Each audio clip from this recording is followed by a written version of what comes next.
विधानसभा निवडणुकीपूर्वी राज्यसभेवर पाठवण्याचा आग्रह धरला, मात्र तो मान्य केला नाही। आमदार म्हणून निवडून आल्यानंतर मला राज्यसभेत पाठवण्याचा आग्रह झाला आणि मंत्रिपदावरून डावलण्यात आलं। त्यामुळे या गोष्टीचं जास्त दुःख झालं असं भुजबळांनी आज बोलून दाखवलंय।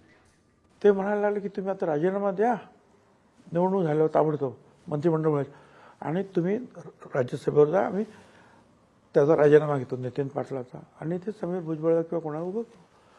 मी म्हटलं बा हे काय होणार नाही आता, कारण अगोदर तुम्ही केलं असतं तर काही प्रश्न होता, पण मी उभा राहिल्यामुळे ते अंतर्वेलीवाले आले इकडे, गावागावामध्ये असे दुश्मनी तयार झाले।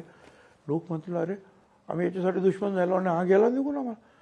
म्हटलं मी नाही जाणार, मी 2-2.5 वर्ष राहतो इथे, शांतता होईल सगळ्यांची, परत सगळं आम्ही जुळवतो, जातो, मला जायचंच आहे। ते म्हणून ठीक आहे आपण पाहू काय करतात, पण त्यांनी काय पाहिलं नाही मला, म्हणजे नंतर मला माहिती, मला असं वाटलं माझं नाव येईल म्हणून मी गेलो। ते मला दुःख जास्त झालं